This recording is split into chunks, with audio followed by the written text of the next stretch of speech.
Bismillahirrahmanirrahim. Assalamualaikum warahmatullahi wabarakatuh. Waalaikumsalam. Anak raja menangkap balam. Balam hinggap di tengah pagar. Dari bunyi sambutan salam, nampaknya adik-adik ini sedang lapar. Apa kabar semuanya? Sehat? How are you today? Kaifa halukum? Biar doa kita sesudahnya. Majua-jua kita kerina. Pripun kabari? Ada semua. Itu namanya salam kebinekaan.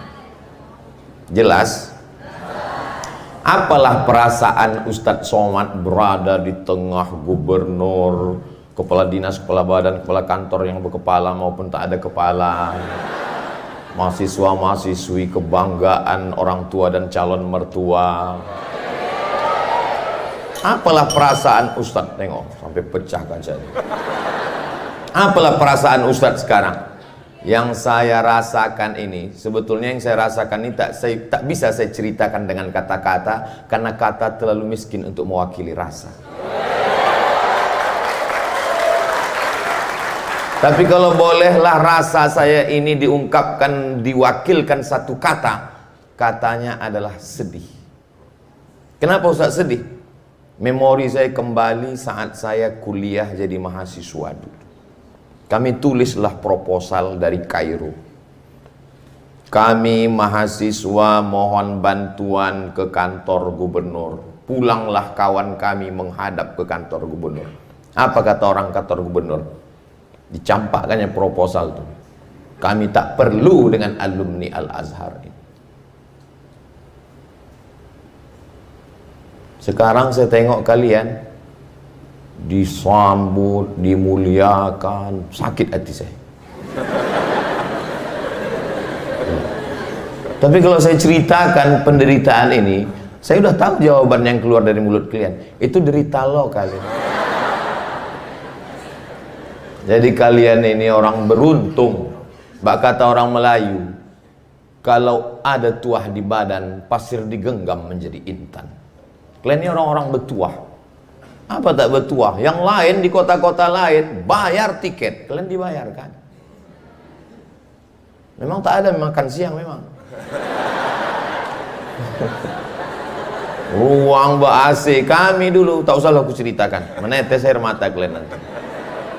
Bukan cuma dari kanan, dari kiri, dua-duanya menetes. Jadi luar biasa. Ini dua kali saya masuk ke ruangan ini. Yang pertama dulu semua ulama duduk di sini. Profesor, doktor, buya, kiai, haji duduk di sini. Apalah perasaan Ustadz menengok ulama-ulama berkumpul di sini? Satu, sedih. Apa yang Ustadz ini sedih terus? Apa yang Ustadz sedihkan? Terbayang saya waktu mengaji di Sungai Deli ke rumah almarhum Syekh Azra'i Abdul Rauf. Ulama besar. 4 kali jadi dewan juri di Makkah Al-Mukarramah musabaqah internasional. Somad, datang kau nanti malam ya. Kita mau acara haflah ini. Iya Tuan Syekh. Datang saya ke Sungai Deli. Dijemput orang itulah pakai sudaku. Sudaku warna kuning tak pakai AC. Duduklah Tuan Syekh itu di depan. Sekarang saya kalau ke Sumatera Utara, tahu sendirilah kalian tengoklah foto. Mobil mewah disediakan tempat. Apa yang Ustaz rasakan di mobil di menetes air mata saya. Dulu tuan-tuan guru saya orang alim. Al-Quran 30 juz di kepalanya, lengkap dengan qiraat mutawatir 7, qiraat syaz 3, qiraat syaz 14, qiraat mutawatir 7, qiraat masyhur 3, qiraat syaz 14 qiraat di kepalanya. Dewan juri 15 tahun di Makkah, mengajar di Al-Falah. Tak ada penghormatan orang kepada dia. Meninggal, tapi rupanya jasanya tak hilang. Beberapa waktu yang lalu datang orang dari Jawa ke rumah saya, menuliskan sanad-sanad Syekh Azra'i Abdurraub sampai ke Nabi Muhammad sallallahu alaihi wasallam. Jadi memang kalau ada orang mengatakan dunia ini makin hancur Pak Ustaz, dunia ini makin rusak Pak Ustaz, enggak, buktinya Sumatera Utara menjadi lebih baik. Ulama dihormati, dimuliakan, mahasiswa kalian adalah generasi yang beruntung. Kalau sudah dimotivasi begini tak jadi orang juga kalian, entahlah. Bagus kalian masuk ke asam kumbang. Jadi buaya darat maksudnya. Sama-sama kita hormati kebanggaan kita, orang tua kita, ayah kita, pemimpin kita. Allah panjangkan umurnya hendaknya. Bapak Haji Edi Rahmayadi beserta keluarga yang hadir pada saat ini, adik-adik mahasiswa sekalian, saya ini masa lalu. Sudah mentok lagi tak ada. Profesor Dr. Abdul Somad LCDESE PhD habis. Tinggal satu lagi, almarhum. Masa depan itu adalah aku dan kamu. Itulah dia. Jadi apa yang dikatakan oleh Ustadz motivator kita, Ustadz Muhammad Fadli Sudiro tadi, kata dia kan tadi di pesantren Al-Hasimiyah Tebing Tinggi, yang punya itu namanya Bapak Haji Hasim NT. Dia itu kepala dinas perhubungan zaman Gubernur Raja Inal Siregar. Waktu itu ada haul Syekh Abdurrahman Silau Laut. Saya yang baca Quran. Waktu itu saya kelas 5 SD. Jadi saya ini memang dari dulu udah viral. Saya baca Quran. Liput orang tuh lah, direkam, putar TV. Saya bilang sama mak, aku masuk TV mak. Ditontonlah sama Pak Haji Hasim tadi sama istrinya. Selesai acara, diangkatnya lah saya jadi anak angkatnya. Dibawanya ke Medan, dimasukkannya ke Madrasah Aliyah Muallimin Al-Wasliyah, Jalan Sisingamangaraja, Simpang Marendal, sebelum belok kiri itu ada di situ Universitas Al-Wasliyah. Habis itu 3 tahun tamat situ, masuk saya ke Darul Arafah. Waktu di Darul Arafah tuh Umi itu datang menjenguk tiap sebulan sekali. Disitulah muncul ide dia mau buat pesantren di tebing tinggi kampungnya. Dibangunnya pesantren itu atas nama dia, namanya pesantren Al-Hasimiyah. Kata Umi itu, nanti kau jadi ustadznya di sini. Tapi memang dasar saya ini tak bisa diikat oleh siapapun. Saya ini orangnya lepas terbang sejauh mata memandang. Bini saya pun tak bisa ngikat saya. Buktinya saya lepas-lepas juga. Nah itu. Jadi kalau ada orang bilang Ustaz Somad itu mesti diikat, dia itu jinak-jinak merpati. Banyak orang menyangka udah bisa kita ikat nih, tiba-tiba lepas aja dia. Nah itu. Itulah ceritanya. Nah, cuman saya tak tamat di Darul Arafah itu. Kenapa Ustaz tamat? Tak usah lagi tanya itu. Panjang ceritanya. Jadi mau bedah buku tadi kan. Nah, Maulid Nabi bid'ah, Isra Mi'raj bid'ah, nuzul Quran bid'ah, Yasin bersama bid'ah, membaca doa bersama bid'ah, tahlil bid'ah, Maulid Nabi bid'ah, haul bid'ah. Jadi banyak orang sekarang bingung. Akhirnya dia datang juga acara tahlil. Pak, nanti datang tahlil ya, dalam hatinya. Ini bid'ah ini. Begitu sampai di tempat itu ragu dia. Bid'ah apa tak bid'ah? Bid'ah apa tak bid'ah? Maka saya tinggal membuatkan dalil-dalilnya yang sudah ada dalam kitab, saya ambil, saya copy. Bisa dibuka di halaman 37.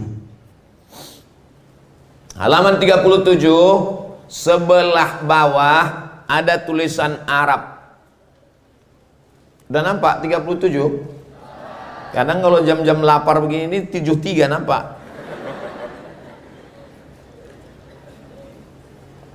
Wa qala Syafi'i, Imam Syafi'i berkata, al bid'atu bid'atani, bid'ah itu terbagi 2. Mahmudatun, ada yang bid'ah terpuji, wa mazmunmatun, ada bid'ah yang tercela.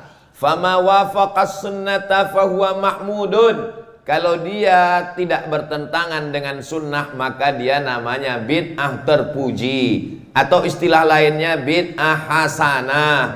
Wa ma khalafaha fahuwa mazmum. Kalau bertentangan dengan sunnah, maka dia bid'ah dolalah atau bid'ah tercela. Kita ini dalam fikih mazhabnya mazhab Imam. Itulah yang diikut itu, bahwa maulid Nabi, Isra Mi'raj, nuzul Quran, halal bihalal, malam nisfu Sya'ban, baca Yasin bersama, tahlil, semua itu perbuatan baik, masih bernaung di bawah sunnah. Kalaupun bid'ah, maka dia adalah bid'ah mahmudah atau bid'ah hasanah. Abdul Somad, tapi menurut Imam jelas. Jadi adik-adik nanti tak usah susah-susah, tinggal kasihnya. Jangan ada yang membid'ah-bid'ahkan, tunjuk nih. Nah, kau baca nih, baca. Kalau tak bisa kau membaca ini, masuk kau ke jurusan bahasa Arab Universitas Sumatera Utara bilang. Jadi memang iklan ini harus ada. Yang lain nanti kalian masukkan kertas, nanti ku iklankan. Nanti kami buatkan endorse, kami masukkan ke Instagram Abdul Somad yang 7 juta itu. Maksudnya yang belum follow lah. Itu maksudnya. Dah, tidak saya bacakan semua ini, saya bacakan yang penting-pentingnya aja. Halaman 39. Ini kan hadisnya jelas. Kullu muhdatsatin bid'ah wa kullu bid'atin dhalalah. Semua yang dibuat-buat itu adalah bid'ah. Bid'ah itu adalah dhalalah. Dhalalah itu sesat masuk neraka. Itu hadisnya am, hadisnya umum. Hadis yang umum itu dikhususkan oleh hadis yang khas. Kata siapa? Kata Imam Nawawi. Tengok di halaman 39. Semua bid'ah, tapi ada pengkhususnya. Apa hadis pengkhususnya? Man sanna fil islami sunnatan hasanatan. Siapa yang melaksanakan tradisi yang baik, maka dia dapat pahalanya.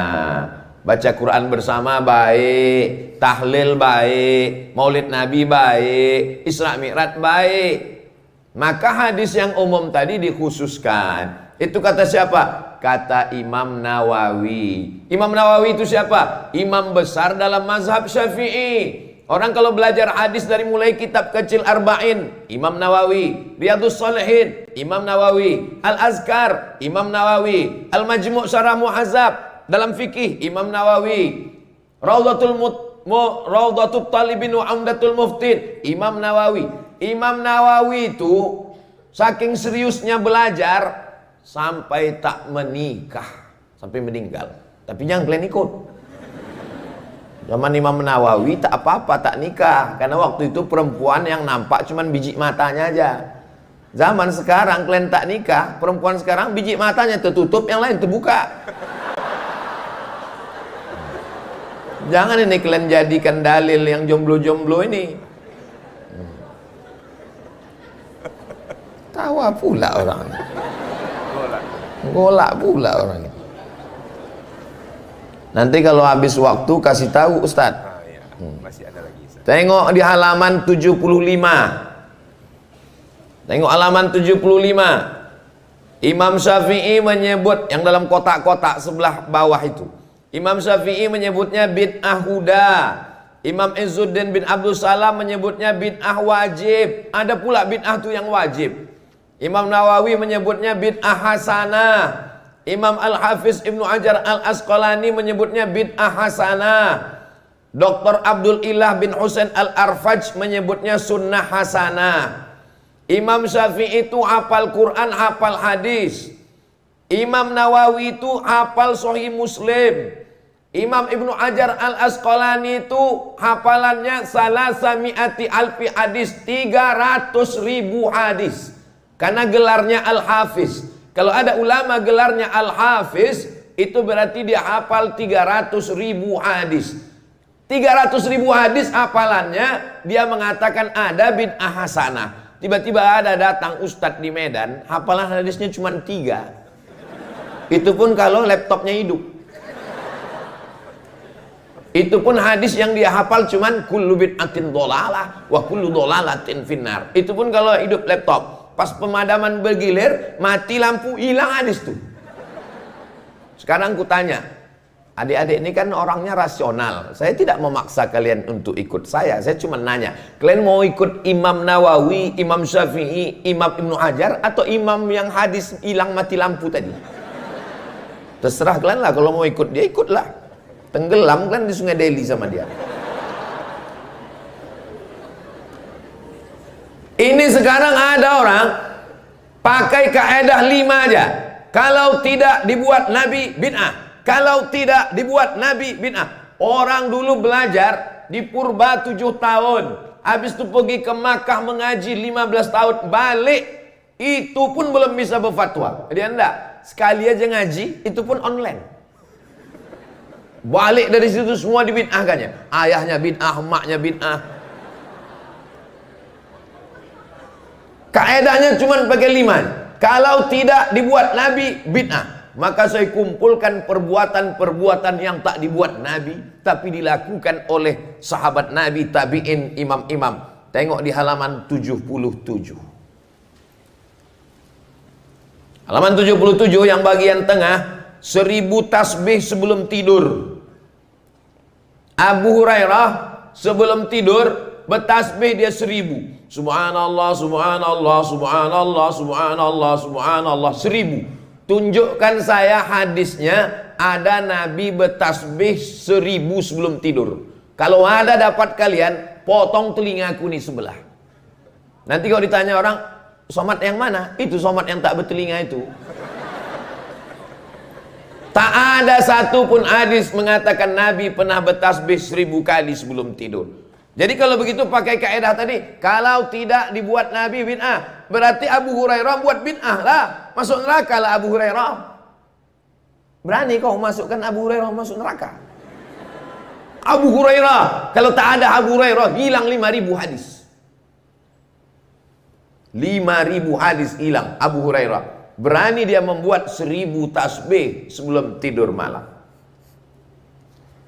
Tengok lagi di halaman, kenapa Ustadz ini kuat kali suaranya? Kalau aku slow, kalian tertidur. Abu Hurairah itu 1000 kali dia baca suara. 1000 kali. Kalian tertidur kalian. Nah, itu maka kuat suara. Ini kuat suara ini ada kemungkinan. Pertama karena semangat, yang kedua karena lapar. Itu maka Belanda tuh lari pontang panting dulu. Karena 17 Agustus 1945 itu jatuh pada bulan Ramadan. Orang puasa Ramadan itu yang bisa berteriak mengusir Belanda. Serbu! Kata dia. Lari Belanda tuh. Coba kalau orang kenyang, mana bisa? Serbu. Kata Belanda, iyalah kata Belanda. Kalian pikir negeri ini merdeka karena orang kenyang? Negeri ini merdeka karena teriakan Allahu Akbar. Allahu Akbar. Allahu Akbar. Andai ada 1000 mujahid, akulah satu di antaranya. Andai ada 100 mujahid, akulah satu di antaranya. Andai ada 10 mujahid, akulah satu di antaranya. Andai ada seorang mujahid, akulah yang menggenggamnya. Allahu Akbar. Cuman khusus untuk mahasiswi, ujungnya itu agak dirubah. Andai ada seorang mujahid, akulah calon istrinya. Gitu.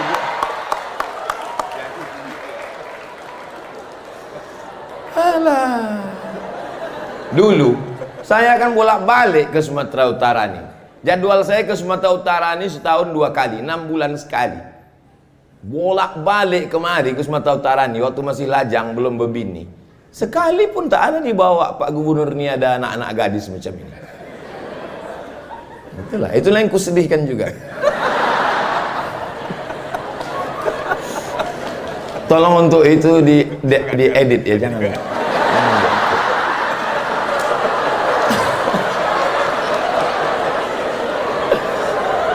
Nanti tak bisa aku ke Sumatera Utara ini lagi.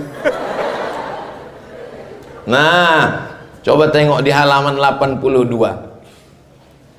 Halaman 82, Imam Zainal Abidin sholat 1000 rakaat sehari semalam.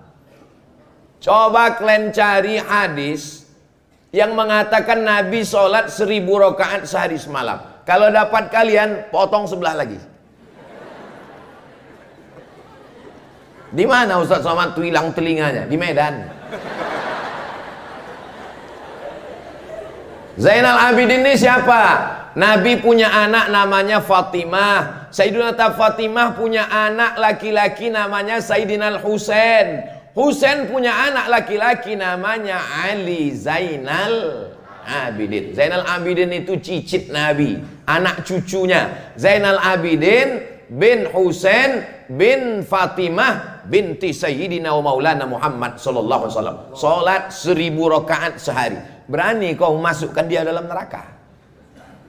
Kalau tidak dilakukan Nabi, masuk neraka. Ini dia 1000 rakaat. Dia nggak apa-apa. Yang masuk neraka itu cuma Somad aja. Sama aku berani kau. Itu pun di channel kau. Sudah follow dia tuh, di channel udah follow. Tengok lagi halaman 89. Ini berbuka lama lagi ya. Jangan semangat-semangat kali habis baterai kan. Awak tak ada power bank. Slow-slow aja lah kita Ustaz ya. Itu salahnya pula di Sumatera Utara nih. Kita Sumatera Utara nih bawaannya mau gas aja. Semangat aja kalau di Sumatera Utara. Beda kalau saya ceramah di Jawa Barat. Orang Jawa Barat tuh kumaha atuh damang. Halo si Neng teh. Bukan Sumatera Utara nih bawaannya mau. Mungkin karena cabainya itu pedas mungkin. Tengok di halaman 89. Ada namanya Ibnu Taimiyah. Fa idza faragha minas shalah. Ibnu Taimiyah kalau dia selesai dari salat, apa yang dia lakukan? Habis itu dia baca Allahumma anta salam, terus 33, terus tengok lanjutnya di halaman 90. Lalu kemudian dia membaca zikir, lalu kemudian halaman 91 yang tulisan Arab nomor 2 dari atas. Bagaimana kata dia? Fala yazalu fi dzikri yasma'u nafsahu wa rubama yasma'u dzikruhu ila man ila janibihi ma'a kaunihi fi khilali dzalika yuksiru min taqlibi basarihi nahwas sama. Dia berzikir membaca Fatihah, matanya ke langit sampai terbit matahari. Dari sholat subuh Ibnu Taimiyah membaca Fatihah terus sambil matanya ke langit. Bismillahirrahmanirrahim. Alhamdulillahirabbil alamin arrahmanirrahim maliki yaumiddin. Orang di sebelahnya mendengar sampai terbit matahari. Sekarang saya tanya, pernahkah Nabi baca Fatihah tak berhenti dari mulai habis sholat subuh sampai terbit matahari? Enggak. Carikan ada dalil hadisnya Nabi. Telinga udah hilang 2 udah. Maulah bulat aja kepala nih balik nanti. Berani kalian masukkan Ibnu Taimiyah dalam neraka? Mana berani dia masukkan Ibnu Taimiyah? Ibnu Taimiyah itu kan imam dia. Sedangkan imamnya aja begitu. Kalau dibuatnya kaidah, kalau tidak dibuat Nabi bid'ah. Bid'ah lah imam kau ini. Paham? Itu enaknya kita ngomong sama adik-adik mahasiswa nih. Cepat orang nih paham. Kadang saya ceramah di depan oma-oma, lamanya paham.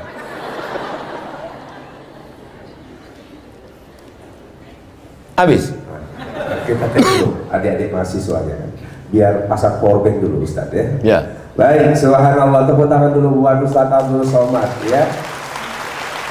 Prolog yang luar biasa, dan ini yang menjadi kultur kita bersama. Bagaimana beramal ilmiah dan berilmu amalia. Jadi kalau beramal itu harus berbasiskan ilmu, dan kalau orang berilmu ya harusnya juga amalnya harus baik. Jadi kecerdasan yang kita lakukan dalam momen dan event ini, jangan sampai perdebatan tentang bid'ah itu malah jadi nggak beramal. Kenapa nggak tarawihan? Nanti 11 bid'ah, 23 bid'ah, jadi udah nggak usah tarawih aja, karena takut bid'ah. Karena takut bid'ah itu alibi itu tadi ya. Baik. Kita minta kepada mahasiswa ya mewakili, jadi perwakilan satu universitas sementara satu mahasiswa. Nanti ada spesial hadiah pertama, nanti bukunya letak di depan, dapat tanda tangan langsung dari Ustadz Abdul Somad. Ya.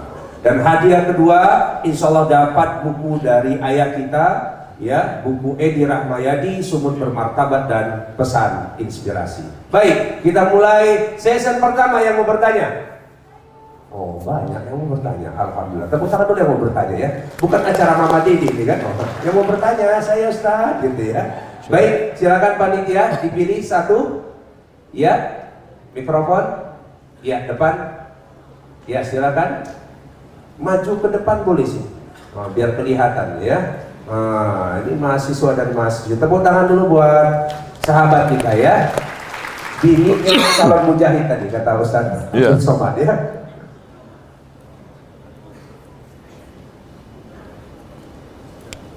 Ya, silakan. Assalamualaikum warahmatullahi wabarakatuh. Waalaikumsalam. Perkenalkan, saya Sarmila Astina Batubara, dipanggil Sarmila dari UIN Sumatera Utara. Mana suaranya UIN Sum? Terima kasih. Ustadz, yang terhormat Ustadz Abdul Somad, saya Sarmila izin bertanya bahwasannya kan tadi Ustadz mengungkapkan bahwasannya ada beberapa bid'ah, macam-macam bid'ah. Itu bagaimana cara kita membedakan mana bid'ah yang baik atau mana bid'ah yang sesat itu, Ustaz? Terima kasih. Baik, terima kasih Syamila. Batu bara ya, sama dengan Ustaz Uas, batu bara. Semoga jadi profesor insya Allah. Baik, next question. Siapa penanya berikutnya? Kampus yang lain selain UINSU. Ustaz takut bertimpah, Anda jawab dulu. Usul silakan. Boleh. Ya. Mohon langsung aja, kata Ustaz sama langsung. Biar langsung. Takut saya bertimpa-timpa apa tadi, lupa. Jadi langsung saya jawab aja ya. Ya, baik. Buka halaman 100. Jangan nanti balik dari sini macam-macam dia dibuatnya sholat 5 rakaat. Pas ditanya, kenapa kau buat zuhur ini 5 rakaat? Ini kan tak dibuat Nabi. Bid'ah hasanah. Nah, itu. Jadi cemana kriterianya? Jadi memang mahasiswa itu tajam pertanyaan. Inilah semangatnya kita kalau ke Sumatera Utara nih jumpa dengan mahasiswa. Kadang kalau jumpa di pengajian tempat lain isinya atu-atu. Judulnya pun malam pertama di alam barzakh. Tapi di Sumatera Utara nih, apa kriterianya? Kritis mereka, tajam dia. Untunglah. Di belakang juga ada saya. Oh, Masya Allah. Kenapa tak muncul yang di halaman ini nih? Ada ini pertama, kedua. Lihat di halaman 100. Pertama, standar penetapan bid'ah, kapan dia dolalah? Kapan dia dolalah? Kalau hasanah, 4 syaratnya. Sesuai dengan Quran, sesuai dengan sunnah, sesuai dengan ijma', sesuai dengan qiyas. Selama masih sesuai, maka dia bid'ah hasanah. Kapan dia dolalah? Pertama, keyakinan batil yang berkaitan dengan dasar agama, bertentangan. Contohnya, menganggap Allah serupa dengan makhluk. Allah itu duduk di atas arsy, bertentangan dengan sifat 20. Sifat yang mana? Mukhalafatuhu lil hawadis. Tuhan pernah ada, tapi Tuhan sudah mati. Kata siapa itu? Nietzsche dari Jerman. Nietzsche itu matinya kena sipilis. Flash disknya dicucuknya kemana-mana. Kena virus. Kena virus. Tuhan pernah ada, tapi dia sudah mati. Bertentangan dengan sifat 20. Sifat yang mana? Baqo. Wujud. Qidam tak berawal, baqo tak berakhir. Kalau mati berarti bukan Tuhan, berarti hantu. Mengatakan Allah duduk bersemayam di atas dan seterusnya. Halaman 101. Mengubah waktu ibadah. Nah, ini banyak mahasiswa ini setelah hijrah semangat, datang maknya bertanya ke saya, Ustadz, anak saya setelah mendengar ceramah Ustaz Somad luar biasa sekarang. Macam mana dia, Bu? Balik dia ke rumah pas liburan Idul Fitri, saya tengok sholat subuhnya itu, sholat duhanya berkunut Pak Ustaz. Mazhab apa itu Pak Ustaz? Anak ibu itu kesiangan, sholat subuh dia jam 8. Jangan sampai kalian merubah waktu sholat. Keempat, meyakini ada suatu keutamaan pada satu ibadah dengan cara khusus. Kalau kau buat ini begini, maka pahalanya begini.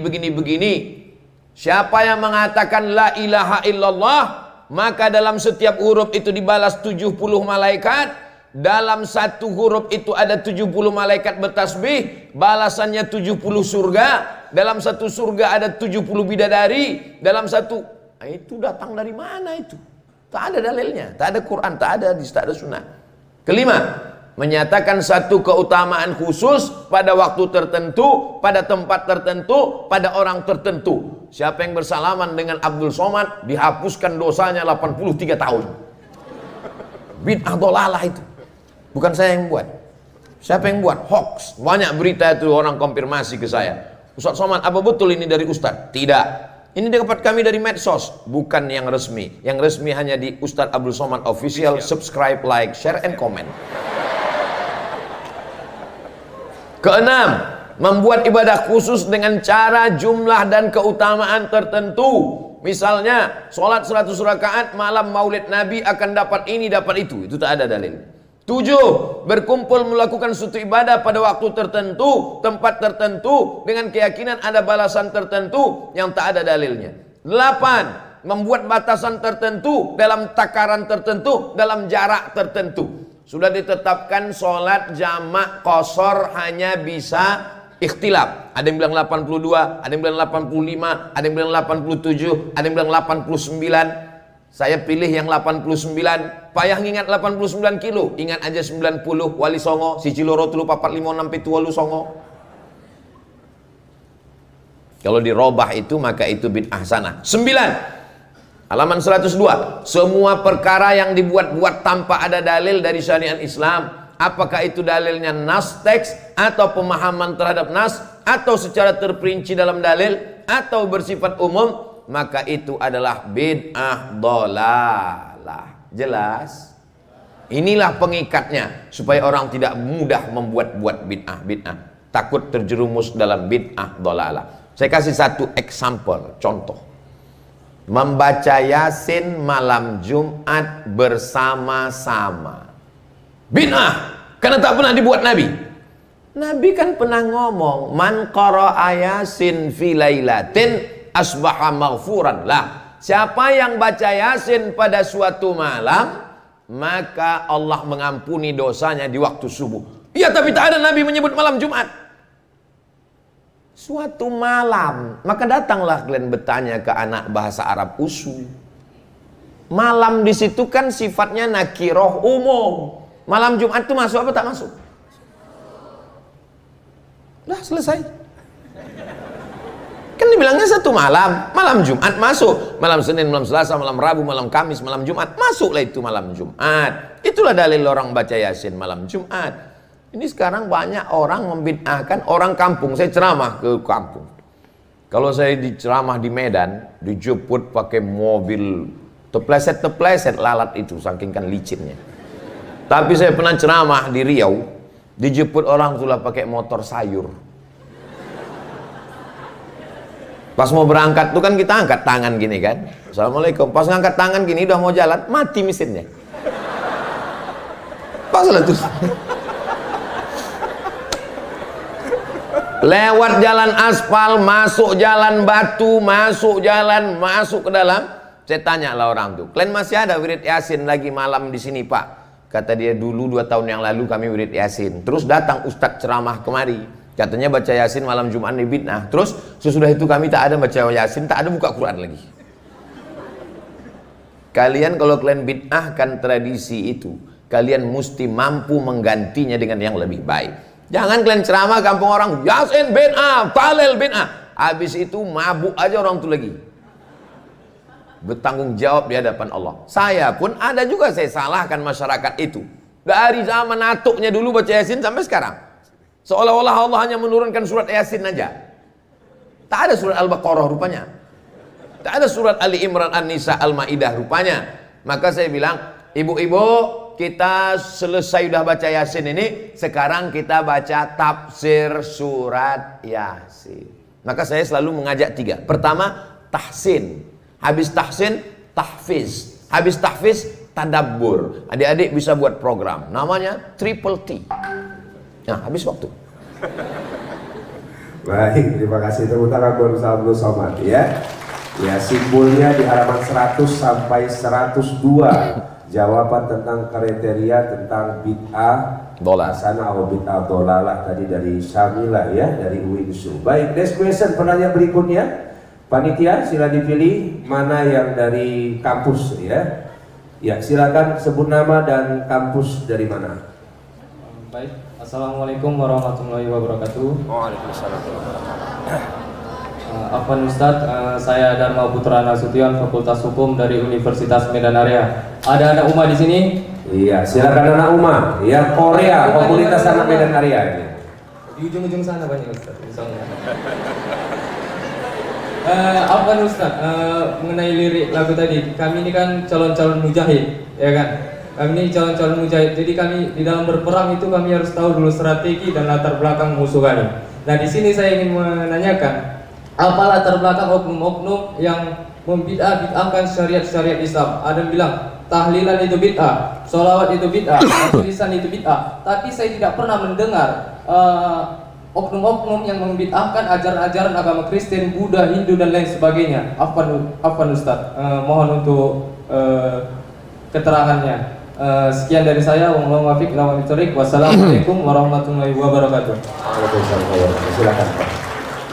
Orang yang membid'ahkan ini, dia serangannya ke dalam, sesama saudara muslim di dalam masjid. Ulama dulu mengajak orang di luar masjid masuk ke dalam masjid. Berkecamuklah Medan Sumatera Utara ini, melawan Belanda lagi, melawan Jepang lagi, melawan PKI lagi, melawan komunis lagi, melawan kejahilan lagi. Akhirnya disatukanlah pada tanggal 30 November 1930, bersatu. Bahasa Arabnya bersatu itu wasal. Akhirnya jamaah ini bersatu, mengumpulkan ulama-ulama besar, berkumpullah namanya Al-Jam'iyatul Wasliyah. Bersatu lagi, rekonsiliasi nasional.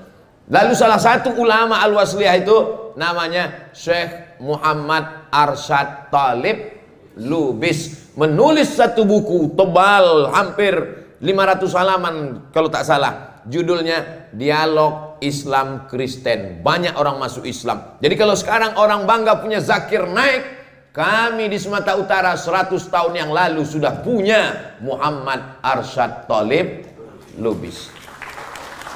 Ada adik-adik punya bukunya itu. Perlu dicetak lagi. Datangi ahli warisnya, cetak supaya anak-anak kita tahu. Jadi untuk keluar itu dia dakwah, ud'u ila sabili rabbik, ajak orang ke jalan Allah supaya tidak mempersekutukan Allah. Karena dasar dalam Islam la ilaha illallah Muhammadur Rasulullah. Jangan lagi menyembah batu, menyembah kayu, menyembah lembu, menyembah hantu, menyembah.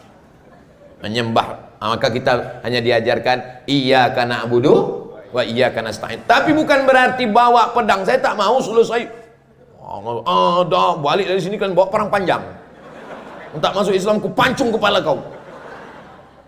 Siapa yang mau belajar kebinekaan dari Sabang sampai Papua, datanglah kalian ke Medan Sumatera Utara.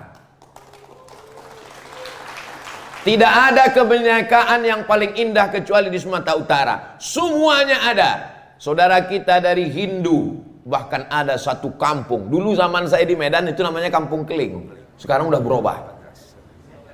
Kampung Madras. Karena Keling itu hitam macam aku nih lah. Berubah. Di Medan ini ada satu kampung saudara kita orang Tionghoa semua. Itulah dia pecinannya. Maka rumahnya sampai sekarang rumah Cong api. Ditanyakan ke Buya Hamka, Buya Hamka, apa hukumnya membangun masjid sedekah dari saudara kita yang tak Islam? Karena dulu tanahnya tanah Sultan Delhi, tapi duitnya dibangun dari, itulah dia masjid Cong api. Di masjid tempat lain, masjid Al-Ikhlas, masjid At-Taqwa. Di Medan, masjid apa? Masjid Cong api. Tidak ada kebinekaan. Di mana ada gula, di situ ada semut. Kenapa berdatangan ini orang Cina, orang Arab, orang India berdatangan ke Medan? Karena Medan ini manis. Di sini ada tembakau Delhi, di sini ada karet, di sini ada sawit. Maka Medan ini punya sejarah masa lalu yang luar biasa. Jadi kalau ada orang mengatakan, kenapa kalian ikut pengajian itu? Oh, mujahid, datang kau ke Medan, kau tengok bagaimana kebinekaan kami. Mengajari orang Medan Sumatera Utara tentang kebinekaan itu sama dengan mengajar itik berenang. Jelas? Itu lebih kurang penjelasan. Baik, subhanallah. Baik, tepuk tangan. Iya, buat penanya kita yang berasal dari Korea tadi ya, Korea Komunitas Anak Medan Area ya. Ini banyak nih dari internasional ini UAS ya. Ada dari Portugal, Persatuan Anak Sunggal ya. Ada Amsterdam. dari mana lagi? Amsterdam. Amsterdam itu sekarang hamparan Perak masuk dalam. Amplas sudah berganti, Texas namanya. Texas. Teritorial sekitar Amplas. Nah, ya. Di daerah dekat Thailand, Tanjung Merawa lewat Medan, ya kan? Baik, tadi dari Uma sudah, dari Uinsu sudah, ya. Ini dari kita kasih kesempatan Usu dulu ya. Baik, tuan rumahnya, silakan Usu. Ya, pada panitia yang bertanya tadi, ambil bukunya, letak di depan biar ditandatangani Prof. Abdul Somad. Nanti selesai pertanyaan semua ke depan dan foto bersama sebagai apresiasi untuk para penanya ya. Yang bertanya tadi panitia tolong ambil bukunya, letak di depan. Ya, yang mana? Yang dari Usu? Ya, silakan. Ayah, foto. Ya, foto bil amam. Ya, di depan. Ya. Yang ini dulu. Yang ini dulu.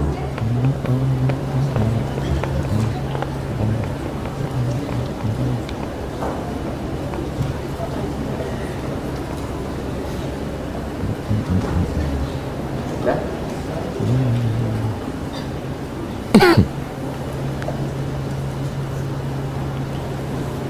Baik, Assalamualaikum warahmatullahi wabarakatuh. Waalaikumsalam. Perkenalkan, saya Indah Fitri dari Sastra Usu 2021. Pertanyaan saya, orang tua saya itu berbeda mazhab, Ustaz. Dari ayah saya itu yang menganut sistem Muhammadiyah, ibu saya lebih ke mazhab Syafi'i. Jadi saya selama hidup mendapatkan dua ajaran yang berbeda. Terkadang saat kunut, sholat subuh, terkadang saya membaca doa kunut. Dan juga terkadang lupa membaca doa kunut. Dan di dalam buku Ustadz di halaman 241 Imam Syafi'i menyatakan kalau lupa membaca doa kunut itu harus sujud sahwi. Dan karena saya tidak tahu ilmu itu, saya jadi berpikir apakah sholat subuh saya selama ini sudah benar atau saya itu berdosa. Dan selain itu, saat berwudu, saat sholat juga terkadang saya mencampurkan ajaran-ajaran dari kedua mazhab itu, Ustaz. Apakah itu sholat saya sah atau saya justru berdosa karena mencampurkan kedua mazhab? Dan mengenai ziarah kubur, ayah saya melarang kami untuk ziarah kubur ke kuburan nenek dan buyut. Sedangkan saya sangat ingin ziarah gitu. Apakah ya, jika saya ziarah tanpa izin dari ayah, apakah itu berdosa? Allahumma sholli ala Muhammad. Ya, aman. Sudah, Indah Fitri, ya, tepuk tangan buat sahabat kita ya, luar biasa. Baik ya, ini merupakan hal yang populer yang terjadi bahkan ternyata sampai hari ini terhadap teman-teman, dan semoga insya Allah penjelasan dari Profesor UAS kita dapat menjawab semua kegelisahan. Sudah datang, Prof? Ya. Nah, silakan. Halaman 241 paling bawah, wa in tarakal kunuta, kalau orang bermazhab Syafi'i lupa baca kunut subuh fil fajri pada solat subuh, sajada lis-sahwi, maka dia sujud sahwi. Li'annahu min amalis salah, karena kunut subuh itu bagian dari solat. Waqad tarakahu, dia sudah meninggalkannya, maka dia mengaku dia lupa sujud sahwi sebelum salam. Cara sujud sahwinya, sebelum salam sujud dia. Sekali sujud, subhana man la yanamu wa la yashu, maha suci Allah yang tak tidur dan tak lupa. Duduk antara dua sujud. Habis itu dia sujud lagi, subhana man la yanamu wa la yashu. Habis itu dia duduk lagi, baru dia salam.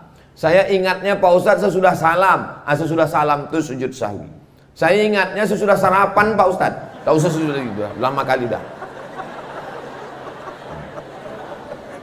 Saya Pak Ustadz tak tahu kalau itu mazhab Syafi'i meninggalkan kunut subuh mesti sujud sahwi. Tak tahu, innallaha tajawaza an ummati, Allah mengampunkan dosa umatku, ma tajawaza ma nasya wa akhta'a, kalau dia lupa dan tak tahu. Yang tak tahu kasih tahu, yang payah nih sama orang tak mau tahu.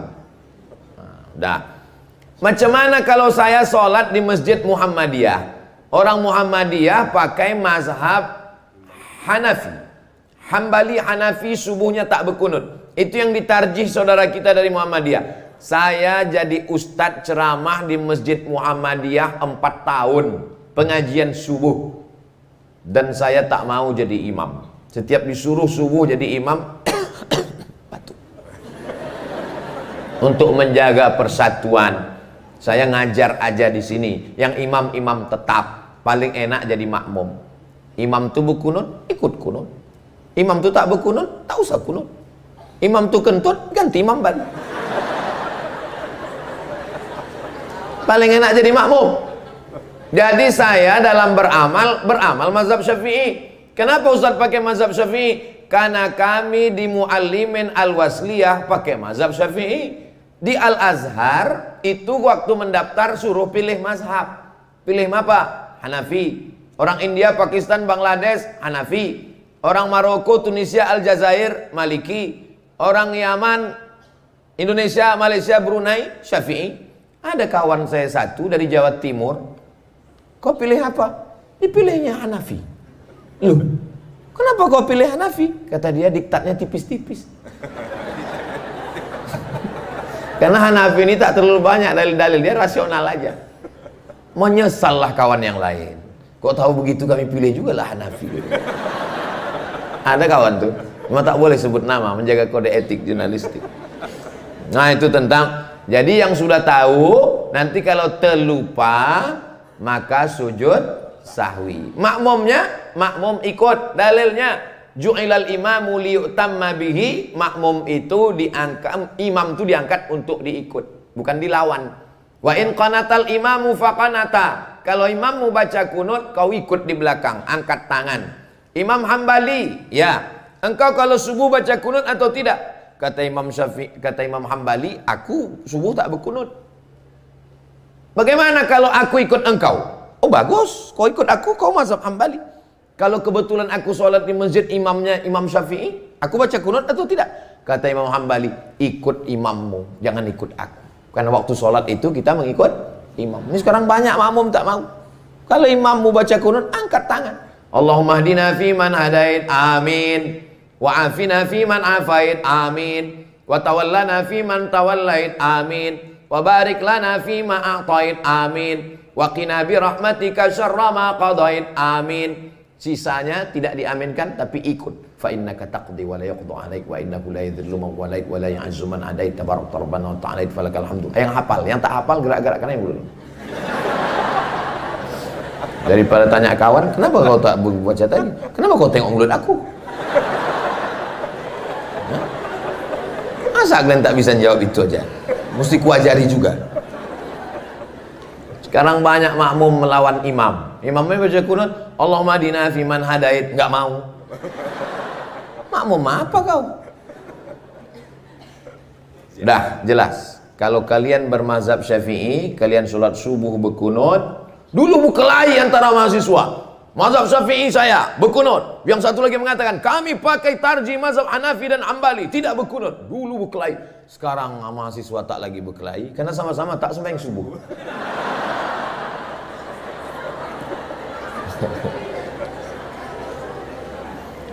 Sekarang ziarah kubur. Ziarah kubur itu sunnah. Kuntu nahaitukum an ziaratil kubur. Dulu kularang kalian ziarah kubur karena zaman dulu meminta kepada orang yang dikubur. Mbah iki wis pirang-pirang dino bojone rong teko wis ngalur-ngalur ngetan. Dulu orang minta kepada yang dikubur. Maka setelah Islam datang tak boleh minta kepada yang dikubur. Iyyaka na'budu wa iyyaka nasta'in. Mintanya kepada Allah, la ilaha illallah. Maka ziarah kubur itu tujuannya 3. Yang pertama, melembutkan hati. Yang kedua, meneteskan air mata. Yang ketiga, mengingat mati. Maka kalau ada kawan kalian tak ingat mati, bawa dia ke kubur. Kalau bisa pas ada pemakaman, pas acara pemakaman, bawa dia ke pinggir. Udah agak-agak dekat, senggolkan. Dia nanti yang meletakkan jenazah tuh mau gigil ya, baru tahu kau kan. Rekam dari atas. Hai guys. Jadi kalau melaksanakan ziarah kubur itu dengan 3 tadi, itu adalah sunnah. Buka halaman 194. Halaman 194 tulisan Arab yang paling bawah. Qala Syafi'iyu, Imam Syafi'i berkata, wal ashab, ulama mazhab Syafi'i berkata, yustahabbu an yuqra'u indahu syai'an minal Qur'an. Yustahabbu an yaqra'u indahu syai'an minal Qur'an. Dianjurkan membacakan Quran di samping kubur. Nih, Imam Syafi'i nih, dianjurkan membacakan Quran di samping kubur. Di samping kubur tuh membaca Quran. Qalu, mereka berkata, fa in khatimul Qur'ana kullahu, kalau sanggup mengkhatamkan sekhatam Quran, fakana hasanan, maka the best, bagus, wapi tenan. Kalau sanggup menghatamkan sekhatam Quran. Karena tak sanggup sekhatam Quran, itulah diganti macam sekhatam Quran. Macam sekhatam Quran, baca Quran 3, baca kulhu 3. Tak sanggup baca kulhu 3 kali, ummul Quran, Al-Fatihah. Itu udah mau cepat betul kau ziarah, baca Al-Fatihah. Baca Fatihah pun tak sanggup, dekat sungai sini kan. Maksudnya Pak Ustaz, kau campakkanlah dia. Apa gunanya orang berbuat baik sama kamu? Saya ziarah ke makam Syekh Muhammad Arsyad Thalib Lubis. Di Kalimantan saya ziarah ke makam Syekh Muhammad Arsyad Al-Banjari. Saya ziarah ke makam-makam itu. Saya bukan meminta kepada orang dikubur. Saya mengucapkan terima kasih, membalas kebaikan dia. Kalau tak ada dia, tak tahu kita ilmu-ilmu. Ulama-ulama dulu berziarah luar biasa. Datanglah Imam Nawawi. Imam Nawawi meninggal tahun 676. Imam Syafi'i meninggal tahun 204. 204 ke 676. 4 abad besti. 4 abad jarak mereka, 400 tahun. Maka Imam Nawawi rindu dengan Imam Syafi'i. Datang dia ke Kairo. Imam Nawawi mengajar di Damaskus, Suriah. Datang dia ke Kairo. Sampai di Kairo baru menengok kubahnya.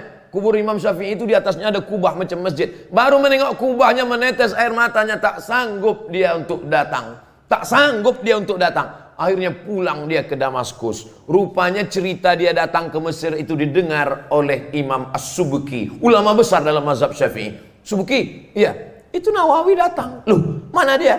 Dia udah pulang. Dikejar oleh Imam As-Subki sampai ke Damaskus. Sampai ke Damaskus dia tanya, mana Imam Nawawi? Kata orang Damaskus, Imam Nawawi sudah pulang ke Marwa, ke Nawa. Kampungnya namanya Nawa. Dia pulang ke Nawa, iya, disusul ke Nawa. Rupanya sudah meninggal di Nawa. Berziarah dia ke makam Imam Nawawi. Didatanginya tempat Imam Nawawi mengajar, namanya Darul Hadis Al-Ashrafiyah. Sampai di situ ditanya, di mana biasa Imam Nawawi duduk? Imam Nawawi duduk di kursi ini. Di mana tapak kakinya? Diletakkan Imam As-Subki pipinya di bawah tapak kaki Imam Nawawi. Begitu ulama dulu dimuliakan. Kenapa? Karena zaman dulu kalau melihat ulama, melihat ilmunya, melihat ulama, mengingat doanya, melihat ulama, mengingat Allah SWT. Sekarang melihat ustadz, ingat proposalnya. Tapi ustadz macam itu tak ada di Sumatera Utara, di planet Mars, di UFO. Jadi, berdosakah saya ziarah kubur tanpa izin ke ayah saya? Tidak ada ketaatan kepada makhluk kalau menyebabkan maksiat kepada Khalik. Taat ke ayah, taat ke laki, taat ke suami, itu kalau pada perkara yang disuruh Allah Ta'ala. Adapun yang tidak disuruh Allah, melawan Allah, maka tak perlu taat. Misalnya kalian nikah, tiba-tiba laki kalian bilang, buka jilbab kau, cat rambut kau 3 warna merah, kuning, kelabu. Kalian tak perlu patuh. Nelponlah ibu-ibu jam 12 malam. Assalamualaikum Ustadz, salah sambung. Iya, ini saya Ustadz Samad. Ada apa, Bu? Saya sedang di kamar saya, Pak Ustadz, tahajud di atas sajadah. Terus, mohon maaf, beribu maaf. Suami saya di ruang tamu dengan WTS pesta narkoba. Kenapa tak kau usir, panggil polisi BNN? Kata Ustadz saya, surga di bawah telapak kaki suami. Ustadz kau tuh Ustadz setan, saya bilang. Jangan kalian mau dibodoh-bodohi adik-adikku sekalian. Kalian orang terpelajar. Jangan nanti kalian nikah sama laki-laki, laki itu bilang, setelah kau nikah dengan aku, maka semua surat tanahmu, STNK BPKB-mu, surgamu di bawah tapak kaki aku. Kalian bukan bodoh, kalian perempuan harkat Sumatera Utara bermartabat. Allah. Sudah saja, alhamdulillah. Bro, ya, buku tadi yang bertanya boleh letak sana biar sambil nanti ditandatangani sama Ustaz. Baik, selanjutnya sudah ada dari UMA, dari USU, dan tadi dari UINSU, ya. Ini ada perwakilan dari Universitas Terbuka, ya, Medan. Ada hadir Ashadul Hadi Rangkuti, ya. Mana beliau? Ini dari Universitas yang Terbuka Medan. Ya, mana mikrofonnya, panitia? Izin. Maju ke depan, bisa. Beliau juga sebagai pengajar ini Ustadz di pesantren Takdibus Syakirin, ya, sebagai Ustadz. Fadal, maju ke depan, Ustadz tadi, Fadal. Bil aman, Fadal. Mubasyarah, surah.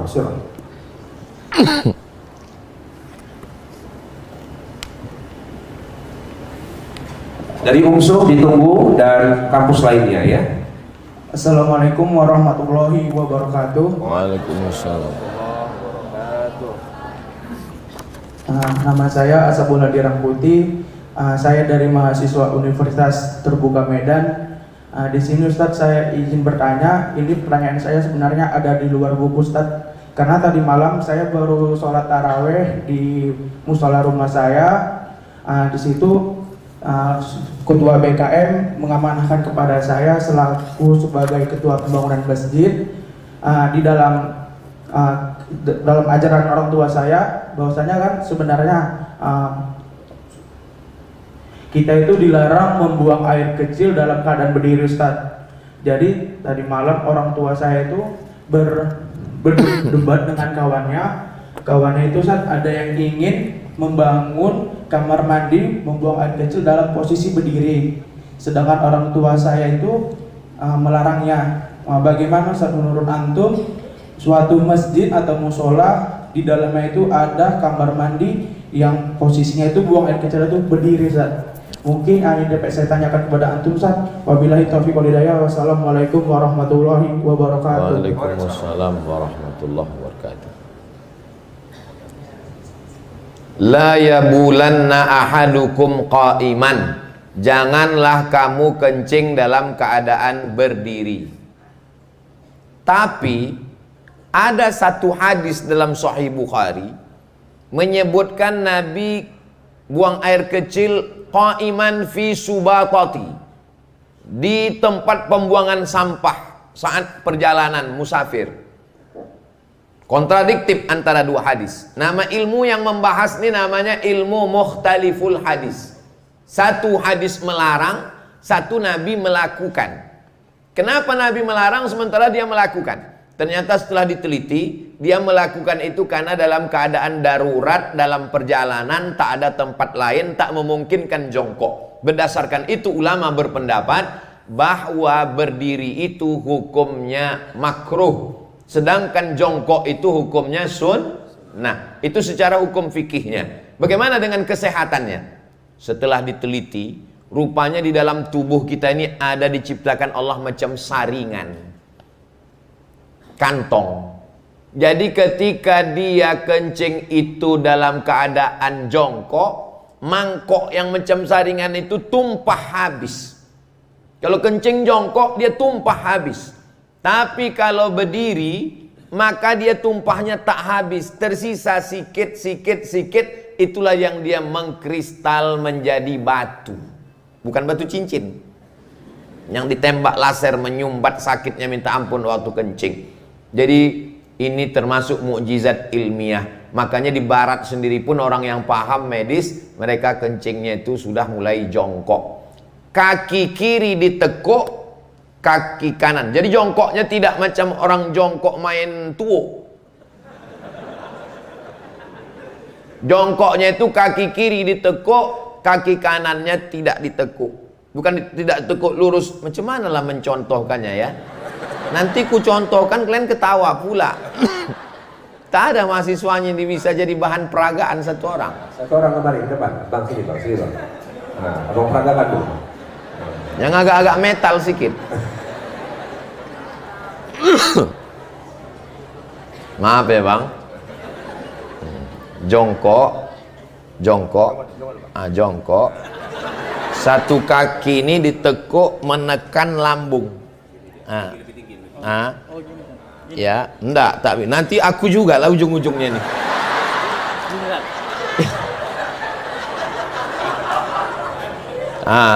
Yang satu nih menekan lambung, begitu. Sesudah itu, kalian videokan pula, la ilaha illallah. Untunglah ada kawanku berdua kan.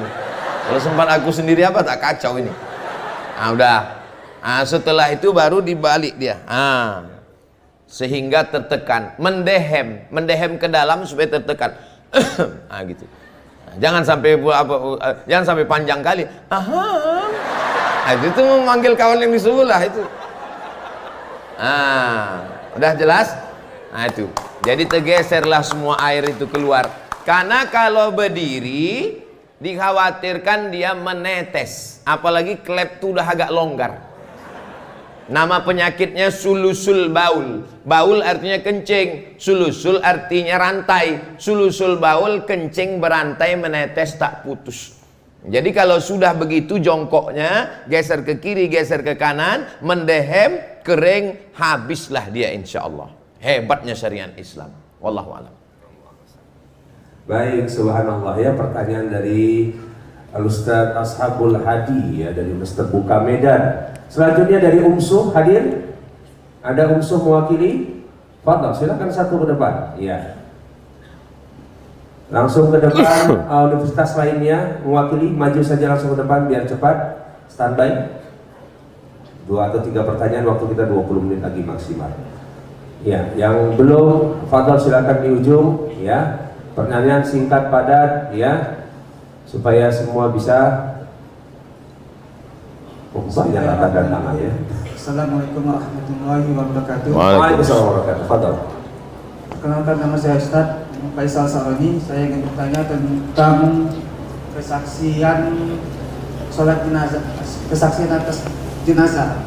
Bahasanya kan gini, di dalam buku Ustaz bahwasanya kalau kita memberikan kesaksian bahwasanya jenazah itu baik, maka dia akan masuk surga kan. Jadi kalau seandainya jenazah itu orang yang berkelakuan buruk, apakah kita harus memberikan kesaksian bahwasanya jenazah itu buruk? Kemudian pertanyaan kedua, bahwasanya kan kita mahasiswa di Medan kan, pulang kampung, bahwasanya nanti terkadang ada jenazah itu ketika kita sholat ada jenazah dan kita tak tahu itu jenazahnya itu baik atau buruk. Apakah kita harus memberikan kesaksian?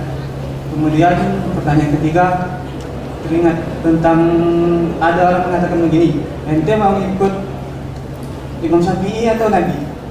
Bagaimana kita menghadapinya, Ustaz? Ya, dari kampus mana tadi, Bang? Dari kampus? Dari UMSU. UMSU, yang mewakili UMSU. Baik. Langsung saja Ustaz ya. Buka halaman 152. Anas bin Malik berkata, mereka melewati jenazah lalu mereka memuji kebaikan jenazah. Oh, ini jenazahnya orang baik, ini dulu kuliahnya di USU, ini dulu, yang kampus lain jangan tersinggung ya, ini contohnya.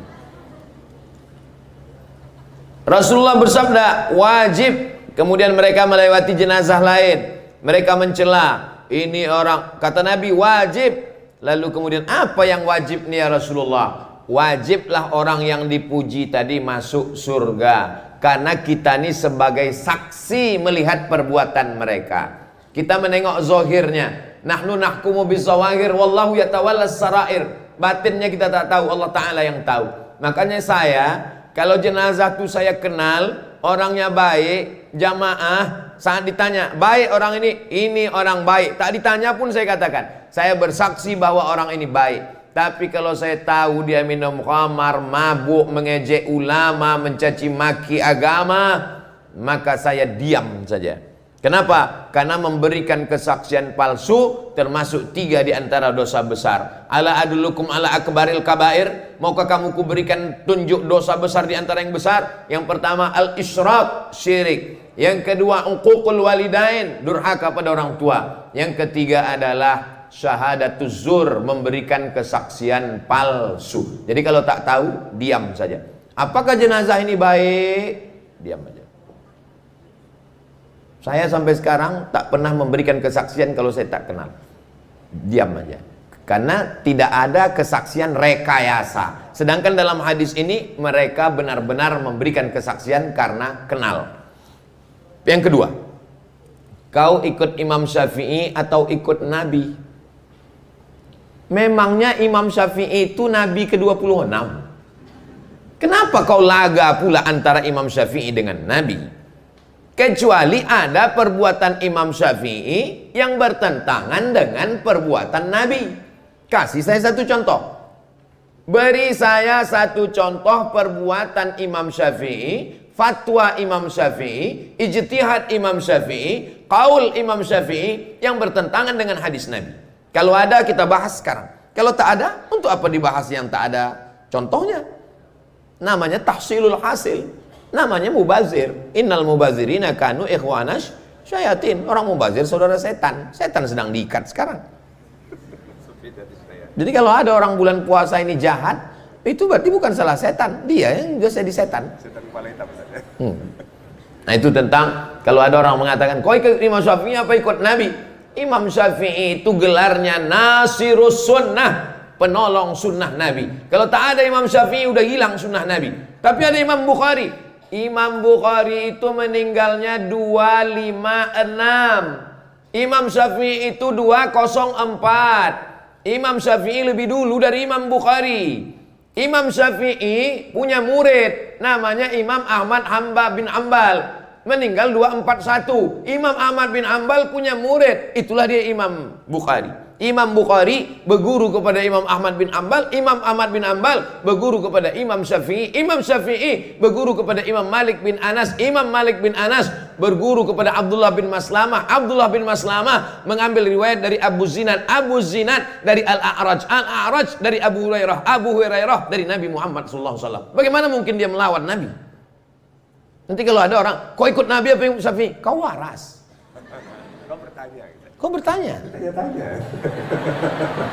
Baik, selamat tepuk tangan buat kita bersama ya. Only one question, waktu kita terbatas, jadi mohon maaf buat kampus lain yang belum dapat ya. Besok kampus lain yang belum dapat datang lagi Pak Gubernur. Bikin acara lagi kita ya. Bikin nambah pertanyaannya. Ini dari kampus mana yang terakhir? Bismillahirrahmanirrahim. Saya dari Universitas Sumatera Utara. Universitas USU lagi ya? Tadi USU sudah ya. Oke. Ada yang lain selain USU? Yang selain USU? Yang USU tadi sudah? Ya, Polmed.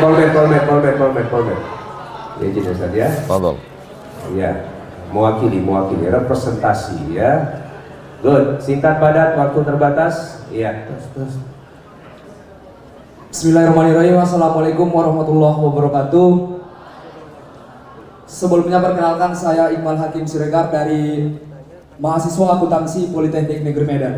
Izin Ustadz bertanya, jadi di Politeknik Negeri Medan itu mahasiswanya bercampur antara yang muslim dengan non muslim.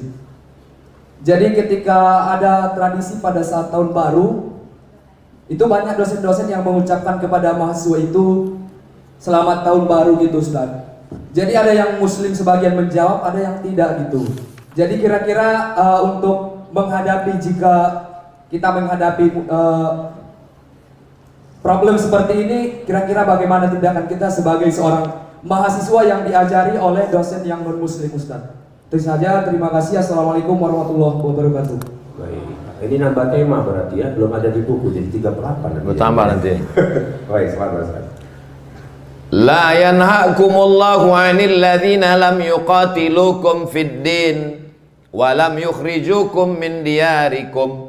Selama tetanggamu, kawanmu yang beda agama itu tidak memerangimu, tidak mengusirmu dari kampung halamanmu, antabarruhum, kau boleh buat baik sama dia, wa tuqsitu ilaihim, kau boleh bersikap adil sama dia. Dua, pertama dia tak memerangimu, yang kedua dia tidak mengusirmu dari kampungmu, maka kau boleh berbuat baik sama dia dan kau boleh bersikap adil kepada dia. Sekarang saya balik tanya, dosen tadi ada memerangi mahasiswanya? Tak ada. Ada dia mengusir mahasiswa itu?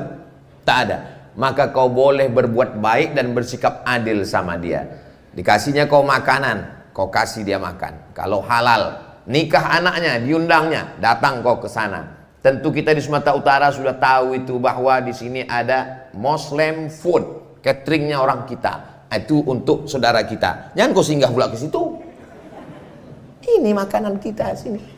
Oh enggak, ini. Kenapa sih? Enggak, saya kuahnya aja sedikit Pak Ustaz. Tak bisa. Nah, naik kau ke atas mengucapkan selamat. Selamat menempuh hidup baru. Semoga sukses. Yang pula atas barakallah. Nah itu. Nah, meninggal emak dosen itu. Maka kau bilang, saya ikut berbela-sungkawa, berduka cita. Cukup. Yang pula semoga Allah menerima segala amal. Nah itu udah menyentuh agama. Wala ana abidu ma'abadtum wala antum abiduna ma'abud lakum dinukum. Sekarang tentang masalah tahun baru.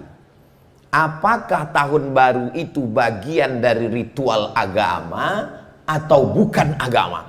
Nah, disinilah letak orang mengatakan jangan mau ucapan tahun baru karena itu bagian dari agama. Ceritanya begini, agak panjang nih sedikit. Ada namanya Kaisar Julian dari Romawi. Dia membuat kalender.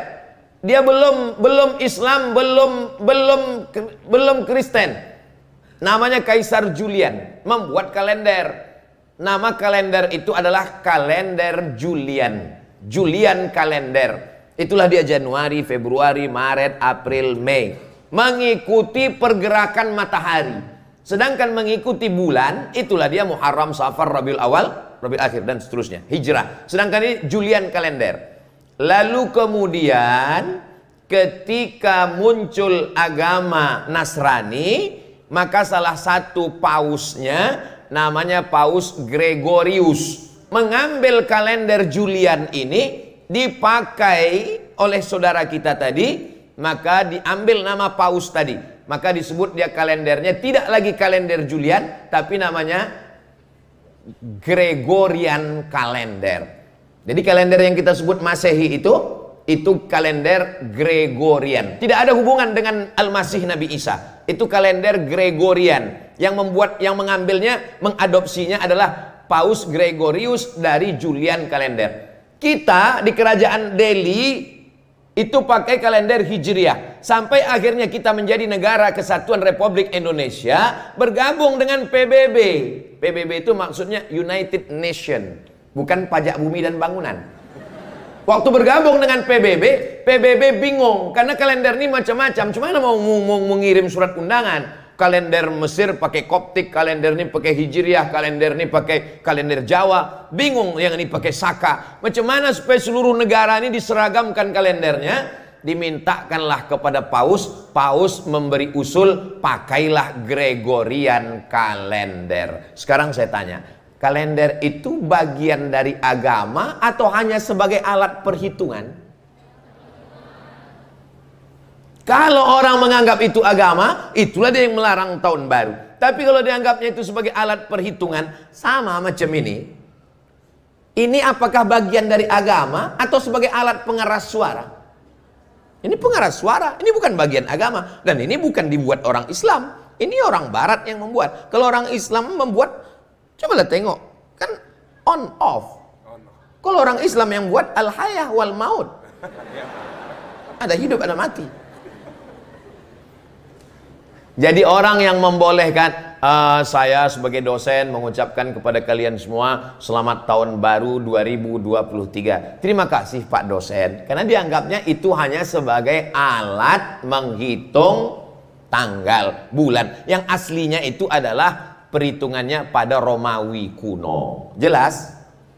Wallahu a'lam. Baik, tamam. Bagaimana? Masih ada waktu? Ada 2 penanya lagi yang untuk wanita. Mahasiswa boleh? Oke, Fathal. Yang singkat ya, sebelum jam 12 selesai. Iya. Baik, bismillahirrahmanirrahim. Assalamualaikum warahmatullahi wabarakatuh. Waalaikumsalam. Izin bertanya Ustaz, saya Hadini Naza, mahasiswi Universitas Negeri Medan. Di sini saya memiliki 2 pertanyaan. Yang pertama, kenapa dalam Islam terjadi vonis atau keputusan sebelum adanya persidangan? Contohnya azab kubur. Kita di situ belum disidang. Lantas, mengapa sudah diazab? Dan satu lagi, ketika Rasul Mi'raj, menurut kisah yang saya ketahui, beliau kan dipertemukan dengan para nabi terdahulu dan ditunjukkan bagaimana pahitnya neraka dan manisnya surga. Nah, pertanyaannya, apakah penghuni surga dan neraka itu sudah ada? Setahu saya, bukankah setelah bangkit dari kubur kita baru merasakan atau menghadapi surga dan neraka tersebut? Intinya, surga dan neraka yang bagaimana yang diperlihatkan Allah pada Rasul pada saat itu, Ustaz? Fata Morganakah atau gambaran masa depan? Mohon penjelasannya, Ustaz. Oke, good. Baik, terima kasih tepuk tangan buat sahabat kita dari Unimed ya. And next question, langsung saja biar segera langsung jawab nanti, waktu terbatas. Assalamualaikum warahmatullahi wabarakatuh. Waalaikumsalam warahmatullahi wabarakatuh. Perkenalkan, saya Ratu Falana Dewi dari Sekolah Tinggi Ilmu Manajemen Sukma Medan. Jadi saya ingin mohon izin bertanya Ustadz, di masalah 32 yang berjudul foto. Jadi apakah benar ketika kita sudah meninggal, foto yang ada di sosial media kita dapat menimbulkan dosa jariah? Terima kasih. Wassalamualaikum warahmatullahi wabarakatuh. Waalaikumsalam warahmatullahi wabarakatuh. Ya, kami informasikan kepada seluruh mahasiswa dan mahasiswi ya, bagi yang tidak sempat bertanya dalam waktu yang terbatas ini, ada relawan sahabat wasuhun ya, yang diinisiasi langsung oleh senior saya ya, Ustadz Iqbal ya, Puluhan. Pada Iqbal boleh berdiri Ustaz? Wah, ini beliau nanti sebagai koordinator sahabat wasuhun. Ada linknya di belakang, jadi bisa langsung bertanya ya di HTTPS from Lewawan, nanti ditanya di sana, insya Allah Ustadz Abdul Somad akan langsung menjawabnya. Baik Ustadz, yang belum bertanya tadi silakan Ustadz. Yang belum menutup Ustadz. Kenapa belum vonis sudah ada hukuman? Hadisnya sahih, Nabi dalam sahih Muslim. Nabi waktu lewat diambilnya pelepah korma. Lalu kemudian fasyaqahu nisfain, dibelahnya jadi 2. Wa ghazarahu ditancapkannya, dikubur, dicucukkannya, ditusukkan Pak. Ini di Medan cucuk dia, tusukkan dikubur. Lalu kemudian ditanya oleh sahabat, ya Rasulullah, kenapa kau tusukkan itu ke kubur itu ya Rasulullah? Kata Nabi, innahu ma la yu'azzabani, orang yang dikubur ini diazab, wa ma yu'azzabani fi kabir, dia diazab bukan karena dosa yang besar-besar, yang besar-besar nanti, ini cuma yang kecil-kecil aja. Apa dosa orang ini? Yang pertama, yamshi bin namimah, ghibah, mengadu domba. Si A berkelahi gara-gara si B, gara-gara si C, gara-gara si C membawa cakap si A tentang si B, bercakar-cakaran lah mereka. Makanya di bulan Ramadan kita diajarkan untuk tidak ghibah. Maka siapapun yang menelpon, katanya anak si anu laki si anu bini ini sedang puasa, nanti habis sahur kita batas, nanti habis buka kita gas. Lalu kemudian yang kubur satu lagi, kenapa kena azab? Lam yastabri, Dalam riwayat lain, 2 riwayat, lam yastanzih, karena tak bebasuh, tak cebok. Jangan sampai kalian tak cebok. Andai kalian nanti jadi orang kaya, orang hebat, itu hotel kalau bintang 3 ada kerannya, kalau bintang 4 masih ada airnya, bintang 5 pakai kertas saja lagi. Tetap kalian bawa botol, cebok kalian, jangan sampai tak cebok, jangan sampai tak pakai air. Ada profesor di tempat saya, kemana-mana pergi, itu di dalam kopernya tetap bawa gayung. Karena nanti di luar negeri tak ada, bingung, tetap pakai bawa gayung. Nah, ini tentang masalah.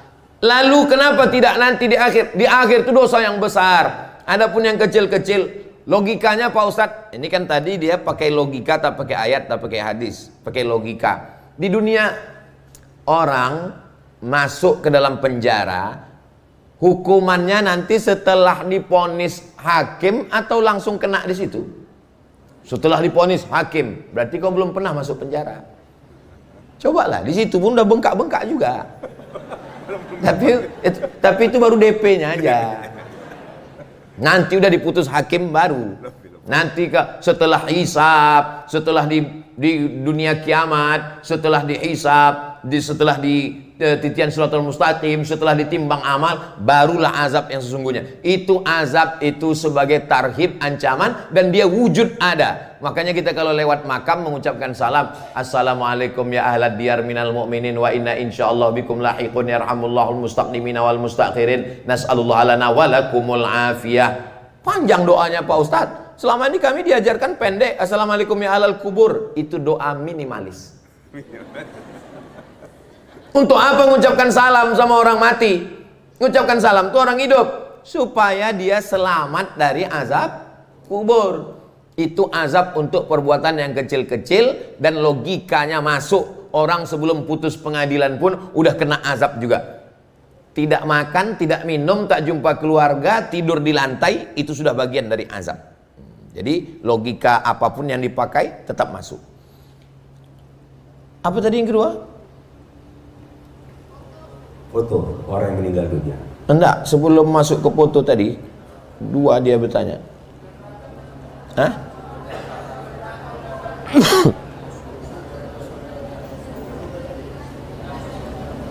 Tentang apa tadi? Oh, Isra Mi'raj. Waktu Nabi Isra Mi'raj itu kan nampaknya ada orang kena azab di neraka. Itu siapa yang diazab itu? Antum mau jawaban pakai dalil atau pakai akal? Pakai akal dulu ya. Pakai akal ya. Karena pertanyaannya pakai akal, saya jawab pakai akal. Saya dengan anak saya selalulah menonton yang 2 orang gundul, satu ada rambut, satu tidak. Upin, Ipin, Jarjit, Meme, Bang hafal juga rupanya kalian. Satu server kita rupanya. Waktu saya ceramah di Kuala Lumpur, saya jadwal saya ke Kuala Lumpur setahun 2 kali. Ke Medan sama, jatah 2 kali. Brunei 2 kali. Belum pernah jumpa saya Upin Ipin di Kuala Lumpur. Jarjit sama Meme tak ada. Apakah dia ada? Ada, buktinya ada film. Lalu kenapa dia tak ada di sana? Itulah yang disebut dengan alam misal. Bahasa Arabnya alam misal, contoh. Kalau manusia aja sanggup membuat alam misal, orangnya tak ada, animasi, apalagi Allah Subhanahu wa taala. Innama amruhu iza arada syai'an ayaqula lahu kun. Wah, itu bisa-bisa Ustadz Somad aja itu. Itu guru kami yang menjawab. Namanya Syekh Atiyah Sokar. Nama kitabnya Fatwa Al-Azhar, kumpulan Fatwa Al-Azhar. Jadi yang adik tanyakan tadi udah pernah ditanyakan kepada Syekh Atiyah Sokar. Jadi belum ada orang kena azab di neraka. Azab kubur bukan azab neraka. Azab neraka nanti setelah Yaumul Ba'ts. Lalu kemudian tentang foto. Kalian posting foto. Lalu kemudian apakah dosanya mengalir? Tengok dulu foto apa. Foto kalian sebelum hijrah, rambut macam sarang tawon. Kan dulu tren dulu kan, kalau selfie lidah terjulur. Kan? Nah itu. Lalu kemudian, mohon maaf beribu maaf, ini tak layak saya sebut bulan puasa di depan Pak Gubernur, tapi mesti kusebutkan juga. Orang yang menjulurkan lidahnya itu mengikut anjing sedang naik libido hawa nafsu. Itu orang barat yang mengikut, lalu orang kita pun terikut-ikut. Orang kita ini ikut aja, apa orang yang dibuat orang barat itu ikut. Tengok lidah keluar, keluar pula lidah. Tengok pakai anting bibir, pakai anting pula. Pakai hidung pula. Padahal sapi yang pakai gitu. Jadi jangan diikut. Jadi kalau sudah taubat hijrah, buang semua yang ada dari FB itu, buang. Aku sudah taubat hijrah. Foto beramai-ramai ini boleh, tak apa-apa, selama tidak membangkitkan hawa nafsu. Adapun sudah diambil orang lalu disimpannya, maka kita minta ampun kepada Allah. La yukallifullahu nafsan illa usaha. Artis-artis yang taubat dulu pernah dia membuat film membuka aurat, maka dia mesti buat klarifikasi. Saya hari ini sudah bertobat, berhijrah. Semua gambar-gambar foto saya sudah saya buang. Kalian yang ada menyimpan jangan kalian tengok lagi. Kalau kalian tengok, kalian simpan juga, aku tak lagi bertanggung jawab. Aku minta ampun kepada Allah. Apakah diampunkan Allah? Illa man taba, orang yang bertobat. Wa amana, beriman. Wa amila amalan salihah, beramal soleh. Kalau cukup tiga ini, yubaddilullahu sayyiatihim hasanat. Semua dosa-dosanya yang dulu diganti Allah dengan hasanat. Bukan dihapuskan Allah, diganti Allah dengan yang baik-baik. Mudah-mudahan kita semua dapat taubat nasuha insyaallah. Itulah jawaban tentang foto tadi. Wallahu a'lam. Baik, kembali kita berikan applause, tepuk tangan buat kita bersama, khususnya kepada Profesor dan juga Ayah Gubernur Sumatera Utara. Telah terselenggaranya 37 masalah populer, dan tentu kita tunggu edisi berikutnya. Ini karena beliau umur 37 tahun, maka masalahnya 37 masalah begitu ya. Ini umurnya sudah bertambah. Semoga ada buku berikutnya. Baik, kalau pola bilanglah pola. Jangan bilang si bubur kanji. Walaupun Singapura coba menolak, tapi puas selalu di hati. Tepuk tangan buat Uas ya. Ya, baik. Baik, sebelum kita menerima hadiah spesial bagi penanya yang mewakili seluruh sahabat yang berhadir, tentu kita minta doa dari gurunda kita, Profesor Dr. Abdul Somad, untuk kita sebagai next generation ke depan.